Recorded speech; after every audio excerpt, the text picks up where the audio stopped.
Breaking news చూస్తున్నారు. BJP జనసేనకు shock ఇచ్చిందా అంటే అవుననే ప్రచారం ఎజ్జరందుకుంది. కేంద్ర మంత్రివర్గంలో జనసేనకు నో ఛాన్స్. అవును, తొలుత సహాయ మంత్రివి ఇస్తారని ప్రచారం జోరందుకుంది. టీడీపీ బీజేపీ ఎంపీలకే మంత్రి పదవులకు సంబంధించి ప్రచారం జోరందుకుంటున్న పరిస్థితి. అయితే జనసేనకు 2 ఎంపీలు ఉన్నారు. కాకినాడ నుంచి ఉదయ్ శ్రీనివాస్, మచిలీపట్నం నుంచి బాలశౌరి గెలుపొందారు. అయితే ముందుగా బాలశౌరికి కేంద్ర మంత్రి పదవి దక్కుతుంది అనే ప్రచారం నిన్నటి వరకు జోరుగా జరిగింది. అయితే తాజాగా కేబినెట్లో ఎక్కడా కూడా జనసేనకు సంబంధించి ఉదయ్ శ్రీనివాస్ పేరు కానీ బాలశౌరి పేరు కానీ ఎక్కడా కూడా వినిపించలేదు. ముఖ్యంగా కేంద్ర మంత్రి పదవి, అవును, కేంద్ర మంత్రివర్గంలోకి కేబినెట్లోకి తీసుకుంటారనే ప్రచారం జోరందుకుంది. సహాయ మంత్రి పదవికి సంబంధించి కూడా ప్రచారం జోరందుకుంది. ప్రస్తుతం ఈ 2 పేర్లకు సంబంధించి ఎక్కడ కూడా ఎటువంటి అంశంలోనూ మంత్రివర్గానికి సంబంధించి ఎక్కడా వినిపించట్లేదు. ఈ నేపథ్యంలో చాలా ఇంట్రెస్టింగ్గా మారిందని చెప్పుకోవాలి. ఎందుకంటే జనసేన కూడా చాలా కీలకమైన భాగస్వామిని చెప్పుకోవాలి ఎన్డీఏలో భాగంగా. ఈ నేపథ్యంలో జనసేనకు ప్రస్తుతం లేదా లేకపోతే మంత్రివర్గంలో స్థానమే లేదా, అసలు ఏం జరుగుతోంది అనేది తెలుసుకునే ప్రయత్నం చేద్దాం. మా ప్రతినిధి రామారావు అప్డేట్స్ అందించేందుకు లైవ్లో సిద్ధంగా ఉన్నారు. రామారావు, కేంద్ర కేబినెట్లో జనసేనకు ఇటు ఎన్డీఏ హ్యాండ్ ఇచ్చిందనుకోవాలా లేకపోతే ప్రస్తుతానికి హోల్డ్లో ఉంచారనుకోవాలా? ఎందుకంటే నిన్న వరకు కూడా బాలశౌరికి సంబంధించి ప్రచారం జోరందుకుందని చెప్పుకోవాలి. కనీసం సహాయ మంత్రి అయినా దక్కుతుందనే ప్రచారం జోరందుకున్న పరిస్థితి. ఏం జరిగింది? సచిన్, ఏదైతే కేంద్ర మంత్రివర్గానికి సంబంధించి ఎవరెవరు ఉంటారు అనే దాని మీద అయితే మాత్రం ఒక చర్చ జరుగుతుంది. అయితే ప్రధానంగా చూసుకున్నట్లయితే ఏపీ నుంచి తెలుగుదేశం పార్టీ, జనసేన, బీజేపీ ఈ 3 పార్టీలకు సంబంధించిన నేతలకు కేంద్ర మంత్రివర్గంలో స్థానం ఉంటుందని భావించినటువంటి పరిస్థితి ఉంది. అలాగనే ఎన్డీఏ మీటింగ్లో కూడా ప్రధాని మోదీ ఏదైతే పవన్ కళ్యాణ్ గురించి మాట్లాడిన మాటలు, పవన్ ఒక తుఫాన్ అని చెప్పడం, పవన్ని చాలా పొగట్టడంతో ఖచ్చితంగా పవన్ కళ్యాణ్కి సంబంధించినటువంటి జనసేన ఎంపీలకు కేంద్ర మంత్రివర్గంలో స్థానం ఉంటుందని అందరూ భావించినటువంటి పరిస్థితి ఉంది. అయితే తాజాగా అందుతున్న సమాచారం ప్రకారం కేంద్ర మంత్రివర్గంలో ఏపీకి సంబంధించి టీడీపీ, బీజేపీకి సంబంధించినటువంటి ఎంపీలకు మాత్రమే స్థానం లభించినట్టు మనకున్నటువంటి సమాచారం. అయితే మొదటి నుంచి కూడా, ఎందుకంటే జనసేనకి 2 ఎంపీ సీట్లు ఉన్నాయి. కాకినాడ నుంచి ఉదయ్ శ్రీనివాస్, అలాగనే మచిలీపట్నం నుంచి ఏదైతే బాలశౌరి, ఇద్దరు గెలవటం జరిగింది. బాలశౌరి సీనియర్ పొలిటీషియన్ కూడా, గతంలో వైసీపీ తరఫున ఎంపీగా పోటీ చేశారు, తర్వాత ఇప్పుడు చేశారు. అంతకుముందు 2009లో కూడా నరసరావుపేట ఎంపీగా పోటీ చేసి వటంపాలయ్యారు.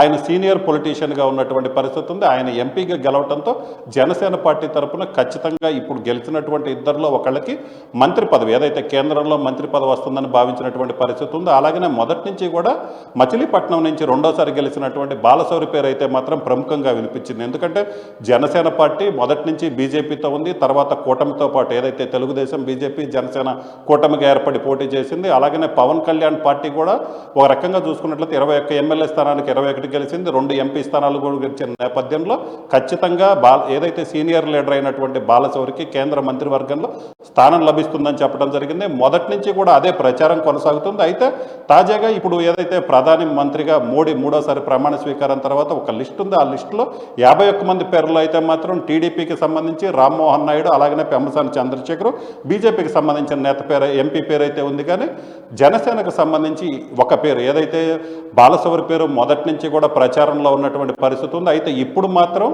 బాలశౌరి పేరు అయితే మాత్రం ఎక్కడ వినిపించడం లేదు. దీంతో జనసేన వర్గాల్లో అయితే మాత్రం ఒక రకమైన అయోమయం అయితే నెలకొంది. ఎందుకంటే మొదటి నుంచి బీజేపీతో పొత్తులో ఉంది జనసేన పార్టీ.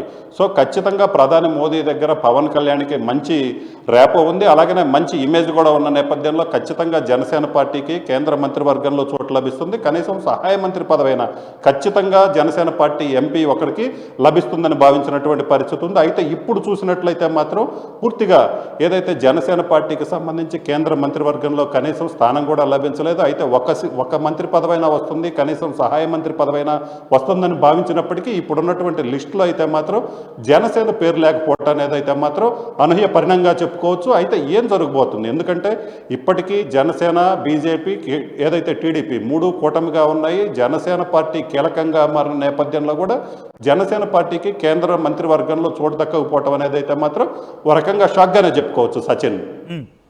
సో ప్రస్తుతానికైతే మాత్రం ఎందుకంటే టెన్షన్ కొనసాగుతోంది కాబట్టి ఆఖరి నిమిషాలు, ఎందుకంటే కొన్ని పేర్లకు సంబంధించి ఇంకా ఆలోచిస్తున్నారు అనే మాట వినిపిస్తున్న పరిస్థితి ఉంది. ముఖ్యంగా కొన్ని సందర్భాలతో కొన్ని పార్టీల ఆఖరి నిమిషంలో కూడా ఫోన్లు ఇచ్చిన పరిస్థితి ఉంది అనే మాట కూడా వినిపిస్తోంది. సో అటువంటి సినారియో ఏమైనా కనిపిస్తోందా?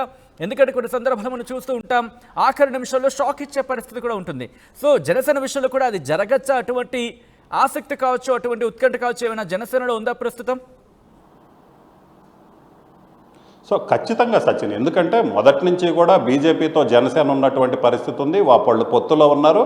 ఖచ్చితంగా జనసేనకి ఎట్టి పరిస్థితుల్లో కూడా ఒక కేంద్ర మంత్రి పదవి అయితే లభిస్తుందన్నటువంటి ఏదైతే ఆశ అయితే మాత్రం అందరిలో ఉన్నటువంటి పరిస్థితి ఉంది. అలాగనే ఇప్పటికే 2 సార్లు ఏదైతే చంద్రబాబు పవన్ కళ్యాణ్ మోడీని కలవటం జరిగింది. సో అక్కడ కూడా చూసుకున్నట్లయితే ఖచ్చితంగా వీళ్ళిద్దరికీ 2 పార్టీలకు సంబంధించినటువంటి నేతలకి గెలిచినటువంటి ఎంపీలకి ఖచ్చితంగా కేంద్ర మంత్రివర్గంలో స్థానం ఉంటుందని భావించారు. అయితే ఇప్పుడు ప్రజెంట్ లిస్టు చూసుకున్నట్లయితే మాత్రం జనసేన పార్టీకి సంబంధించినటువంటి ఎంపీ పేరు లేదు. అయితే ఏదైతే రాత్రి సమయంలో 7 గంటల నుంచి 8 గంటల మధ్యలో మోడీ ప్రమాణ స్వీకారం చేస్తారు కాబట్టి ఖచ్చితంగా చివరి నిమిషంలోనైనా తమ పార్టీకి ప్రాధాన్యత ఉంది. బీజేపీ అలాగనే మోదీ దగ్గర తమ పార్టీకి మంచి గుడ్ విల్ ఉన్న నేపథ్యంలో ఖచ్చితంగా మాకు మంత్రివర్గంలో చోటు లభిస్తుంది కేంద్ర మంత్రివర్గంలో అనే ఒక ఆశ అయితే మాత్రం జనసేన వర్గాల్లో ఉంది.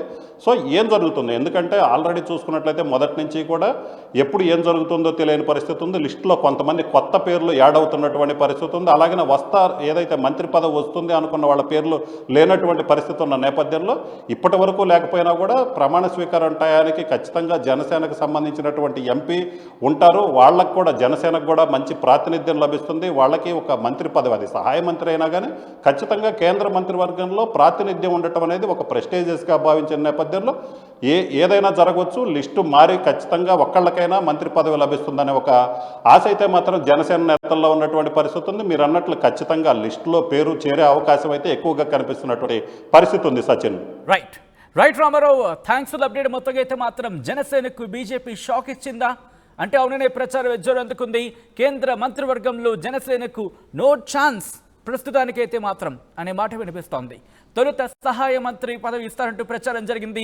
టీడీపీ బీజేపీ ఎంపీలకి మంత్రి పదవులు ప్రస్తుతానికైతే మాత్రం వినిపిస్తున్న పరిస్థితి. అయితే జనసేనకు 2 ఎంపీలు ఉన్నారు. కాకినాడ నుంచి ఉదయ్ శ్రీనివాస్, మచిలీపట్నం నుంచి బాలశౌరి గెలుపొందారు. బాలశౌరికి కేంద్ర మంత్రి పదవి వస్తుందంటూ కూడా నిన్నటి వరకు కూడా ప్రచారం జోరందుకుంది. అయితే తాజాగా కేబినెట్లో ఇటు బాలశౌరికి కానీ లేకపోతే ఉదయ్ శ్రీనివాస్ కానీ కేబినెట్